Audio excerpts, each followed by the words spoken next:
Mira Rubin here with you on Enlightened World Network. And today's topic is just pure fun. And the title is What If Everyone Had a Bird on Their Head? Because you see me here daily with Maggie flying around, and she's often on my head, and I think it could make a big difference in the world. So it should be a fun conversation. But before we get started, let's just take a minute to get present. Let's take a deep breath in through your nose and hold it. And imagine clean, crisp oxygen flooding into your lungs and flowing into your bloodstream and nourishing all your cells and all your organs and bringing vital life energy to your body and your being. And as you exhale, exhale any tension, any stress, negativity, fatigue. And now let's take another deep breath in through your nose and hold it. And this time, imagine brilliant, bright light lighting you up from the inside out, illuminating, electrifying, and energizing all your cells, all your molecules, your electrons, lighting you up from the inside out. And as you exhale, exhale any remaining negativity, stress, fatigue, tension. And now let's just gently press our palms together and very, very softly rub your fingers against your palms to feel the deliciousness of that sensation and bring yourselves present right here, right now. Welcome, welcome, welcome. So this should be fun. What if everyone had a bird on their head? So let's imagine, like, what are the benefits of having a bird on your head? One of the things, I was talking with a friend yesterday, and we were talking about this, and one of the things that I recognize is that we would absolutely not only take each other but ourselves a whole lot less seriously. And wouldn't that be a lovely thing? So, we often talk about intense stuff here on these morning musings, but the fact that Maggie's here and we get to enjoy her antics, I think helps to lighten the whole experience. Good morning, Isabel. If you had a bird on your head, what kind of bird would it be? So that's the question for everyone. If you had a bird on your head, what kind of bird would it be and why? And what would that bird be saying or doing? Maggie's kind of a comedian, as far as I can tell. Um, she makes me laugh anyway. And she also has a lot to say. She knows that today is her day, right, Meg? Dumb looks are free, right? Anyway, what kind of bird would you have on your head, and what would that serve? What would that serve you, or how would that serve you? And so Rosalind says, "Good morning. I would have a cuddling kind." Good morning, Bernadette. Good morning, Rosalind. So good to have you guys here. And Isabel says a canary. So what would the bird say and do? Like, what is the benefit of having a bird on your head versus not having a bird on your head?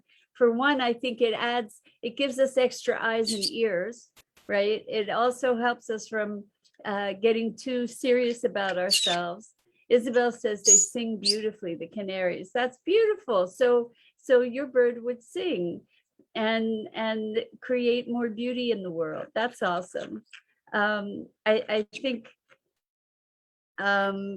Maggie definitely keeps me from getting too full of myself. The other thing about having a bird on your head is that you get pooped on and you get to not take it personally. At least that's my experience with Maggie until I train her not to. So, we get to stay humble. And we also have a source of entertainment and joy, and something that keeps us connected with something outside ourselves. What else would be a benefit of having a bird on your head?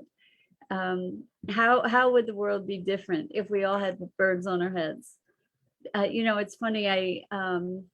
I was talking to my brother a while ago, and he asked me what I do with Maggie when I'm online and when I work with clients and stuff. Sometimes with clients, I relocate her because she can be very distracting, but other times my clients just really, really adore having her. And he said, well, that's real professional, like that there's a certain standard for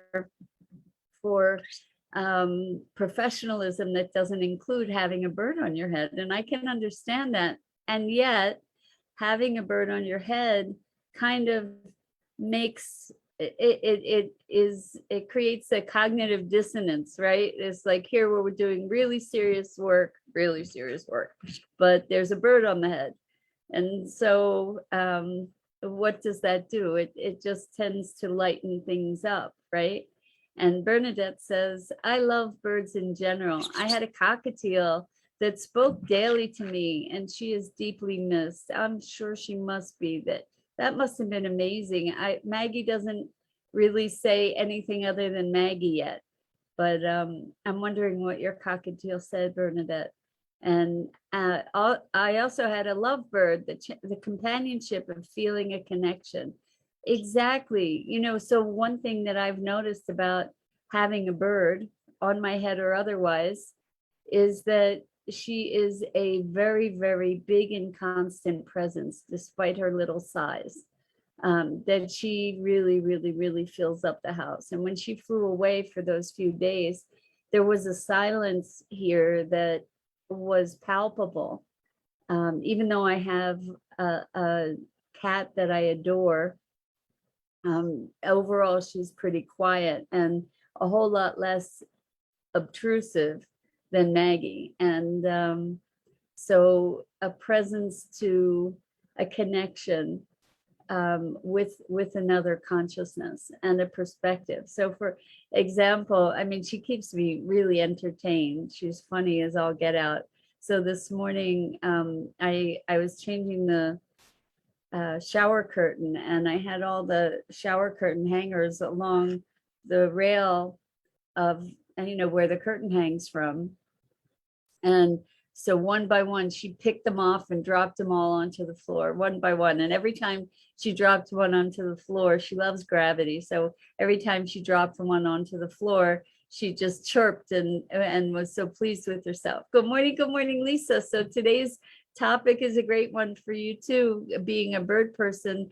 What if everyone had a bird on their head?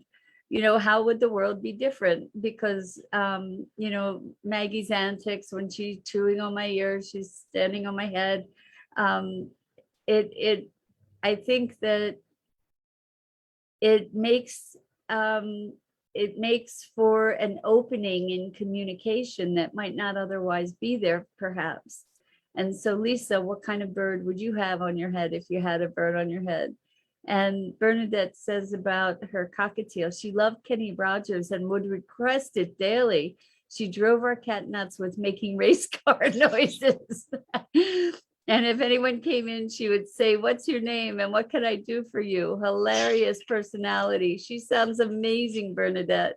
I wonder, how old was she? Maggie's just a baby. And Lisa, you probably know, when do they start speaking? I mean, she says her name, but she doesn't say much of anything else.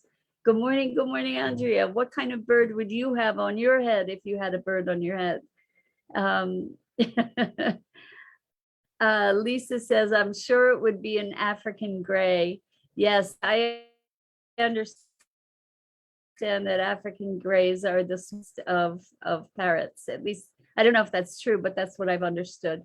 I saw a video, a friend sent me a video of an African gray doing this remarkable stunt where they unscrewed a wheel, unlocked a pull lock, unlocked another lock, and then opened a door to get to a seed. It was crazy. I mean, I know humans that wouldn't have been able to do that, let alone seeing this bird do it with such efficiency. It was remarkable.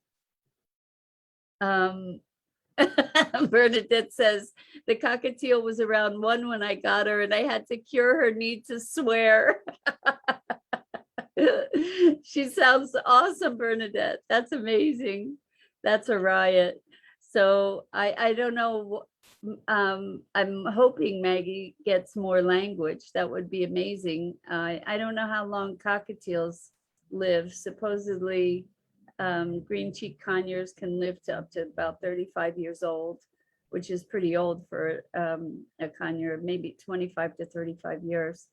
So I don't know what she's going to learn, but Lisa, I'm going to take you up on your um, bird training expertise. Anyway, so what kind of bird would you have on your head? So Lisa says they'll speak when they're ready. If you notice her watching you and her throat moves, she's pinpointing and practicing to learn. Oh, that's cool. You know, I do hear her sort of practicing some things, you know, not quite words, but I hear her practicing sometimes. So that's heartening. I have a feeling she'll come out with full sentences. You know how some kids don't talk until they're two or whatever, and then they have a whole, or four, they have a whole sentence that they talk about, you know, they're talking philosophy or something. Good morning, Dennis. Welcome, welcome. What kind of bird would you have on your head if you had a bird on your head? And what difference would it make in your life? If you had a bird on your head, what difference would it make in your life? So Bernadette says she did laundry with me and walked. She was about 6 when she flew out the balcony window when I had friends taking care of her. Oh my God, heartbreaking. I'm so sorry, Bernadette. I've been through that. It wasn't friends who let her out, though. It was me. That had to be hard on your friendship, I imagine. I'm so sorry, because I know how devastated I was when Maggie left, and how gifted I felt when she was returned. Good morning, Ruth. Is that Ruth or is that Dido? Good morning. How wonderful to have you here. We're talking about what would it be like if everyone had a bird on their head, and how would that change life? How would it change our interactions, our perceptions, our experiences? And I'm positing that it would make us certainly take ourselves, if not others, less seriously.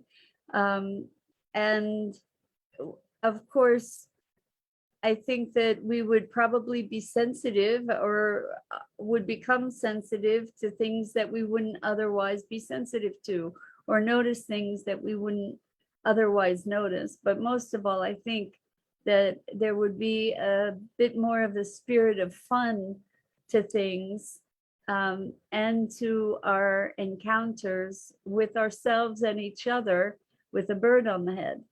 So let's see. So Dennis says a cardinal from North Carolina would warm the art. That's awesome, Dennis. A cardinal. So cardinals are bright and beautiful, and I wonder what that cardinal, what would it be like? What would it say? So we get to have our imagined birds being our alter egos. So what would they be saying and doing? So Lisa says you can teach Maggie a tune or a whistle to identify you. This way, if she ever, God forbid, gets out again, I think that's what you're saying. This way you can put out that call and she'll be able to find home. Oh, that's interesting. That's really interesting. What a great idea, Lisa. I can't whistle to save my life, nor do I sing very well. So we were talking about that the other day. But maybe the way that I call her, she can, I wonder if that would be identifiable to her. Interesting, very interesting. So Bernadette says about the cockatiel, we never saw it coming as she never did it before. So unexpected. And that friend and I were never the same after, I'm sure. I can understand guilt and resentment on both sides, and sorrow. I believe it was mutual. And yes, I can relate to heartbreak when it comes to our animal babies. Yeah, so our animal babies, you know, the greatest love and the greatest heartbreak. At least, you know, I have to say that I have had a greater attachment to animals in my life than I have to most people, that's for sure. Because the connection is so authentic, you know, and unfiltered. right? It's unconditional. And yeah, I have had cats that it was a total love affair, complete and total love affair. And Maggie and I are getting closer and closer as time goes on, and she doesn't bite me as much. It's hard to have a love affair when you're getting bitten and made bloody on a regular basis, right? Um, but I really do think she's so special, and I love her to pieces. Um, so so what would be different with a bird on your head? How would life be different? Because I'm playing with this idea. I think I'm gonna write a children's book about a bird on your head. And Bernadette says she needs to kiss softer. No joke. No joke. But she has a temper. Maggie really has a temper. And she will flare her wings out and kind of stomp around if she gets angry. And she'll get into a snit. And if I play with one of her pin feathers, to get the casing off of it, sometimes I hurt her a little bit, and she used to get wild crazy and draw blood in response to that. Now she has a milder response. Like she knows I'm not trying to hurt her. At least usually she knows I'm not trying to hurt her, so she's a bit more forgiving. But we're learning each other's ways. So a bird on your head. So what is the difference for you? Like, we talk about pretty intense things here on a day-to-day basis. How does having Maggie here mitigate that? How does it make it easy, more palatable, and how might a bird on our head in life shift things around? I've noticed that there's more receptivity, maybe a way to connect with each other more directly, because ironically, because we can connect with the animal friends, so there's when there's that connection with the animal people, then maybe there's a little more openness for the human people. So let's see. Rosalind says restaurants would have bird treats on their menu. Well, you know what? I have never seen any creature make the kind of mess that Maggie makes. I mean, that my perpetual mess. She is a very, very, very sloppy eater. So I can't imagine what kind of restaurants, how they would manage the bird treat mess. Lisa says, you also may want to stop petting her under the belly and by the vent, because you don't want her to think of you as her mate.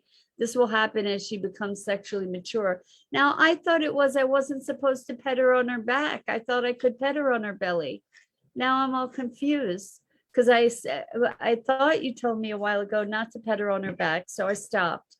And now I pet her mostly around her head. And what is her vent? What does that mean? I don't know what that means. So Bernadette says, my Casey would speak of things that were awkward, but allowed a conversation to start. So yes, it's the same thing. Well, especially if Casey cursed. Casey sounds like a character for sure. But I noticed, like, when people are walking a dog, for example, people just take the liberty to go over and say hello and how's the dog and what a cutie, and it starts conversation, right? So our pet people or our animal people are really awesome social starters in so many ways, right? Because there's a point of curiosity. It's an inroad for connection. So really good point, Bernadette. I think we might be communicating more effectively Um, so what else about a bird on the head?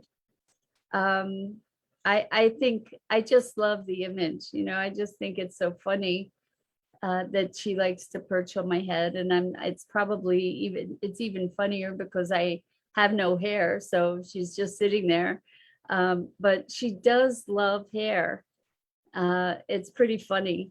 So a friend of mine was over helping me clear stuff out the other day, doing an act of great generosity for me to help me with that. And Maggie was climbing through her hair and nipping on her neck. And I got this photo of her that is so funny. She's going like this because Maggie's nipping on her hair, and you can see Maggie's like a profile just peeking out under her hair with this little evil eye look in her eye. It's very, very, very funny. So Lisa says, under the wings and by the vent, her cloaca, where she goes to the bathroom. Oh, okay. I don't really, okay, that's cool. She likes to put her butt in my face. She's doing it less so though, since I stopped petting her on the back as much. But that's good information, Lisa. Thank you for that. And Bernadette says, Casey would say, back off, I don't know you, if someone went to pet her. That's amazing. How did she learn that? I can't imagine how she learned that. I mean, do they need tons and tons of repetition to learn a word? I'm wondering about that. Or do they just pick things up like kids do, where you might say something that you don't mean to say, and then you hear it parroted back to you, no pun intended here, unexpectedly. So rubbing the vent against something is a form of masturbation. Yes, well, unfortunately, she objectifies me in that way sometimes. That much I figured out. So yeah, that's disturbing, and she's doing it less than she did, which is awesome. So maybe I'm doing something better. Bernadette says you had to ask permission first, which 99% of the time she would negotiate a Kenny Rogers tune first. Oh my gosh, she sounds like a pip. Amazing. What an amazing, amazing character. That's so funny. Bernadette says she just came up with so many things. She just sounds brilliant. And Lisa says, depends on the bird. They're just like children. So I'm getting to understand that Maggie is really smart. I know you guys who've been around with me here for a while. I used to get just beside myself because she was decimating this awesome night blooming cereus plant, and I finally had the genius insight, genius not really, to close the curtain so that she couldn't get to the plant. So I closed the curtain, and she found her way in between where the two sheets of the curtain met, and she went and she started nibbling on the plant again. So I clipped it shut, and actually I put multiple clips there, and then she found her way between the clips. So she's very, very determined, very persistent, and she definitely has her own mind. And we're trying to find our stride. She definitely loves gravity experiments, just like kids do. She loves dropping things on the ground and gets a kick out of that. So Lisa says, Gracie, a good girl. Gracie, no bite. Then she drops blood. Oh my God. Only from my ex-hubby. That's hysterical. Gracie, no bite. That's too funny. So yeah, I'm surprised that Maggie doesn't say no biting, because she hears that all the time. In all different tones of voices. So I'm surprised she doesn't say that, or good girl. But so Bernadette says Casey, was it Casey just sounds like such a character, Bernadette. Oh my gosh. Bernadette says she would watch documentaries with me, so I assume some came from whatever I was watching. I only had to express a few things for her to pick it up immediately. However, you had to really watch what you said around her. I would imagine. Oh my gosh, she sounds like a genius bird. I think Maggie's smart, but I'm not sure yet. The jury's out. But anyway, I'm wondering, like what other kinds of bird, what kind of bird might you have on your head? I think that this is just kind of a fun idea to play with. Like, how does it change our interactions? Bernadette says she was a beautiful teacher and a missed friend. I hear that, Bernadette. I can only imagine. She just sounds so spectacular and wonderful. And I'm so sorry for your loss and glad that you had the opportunity to be with her for the 6 years that you had her, or the 5 years that you had her. I mean, she just sounds amazing. Anyway, I think that's it for today, but I so appreciate this playful time and bird stories. And I look forward to seeing you again soon. I'm Mira Rubin.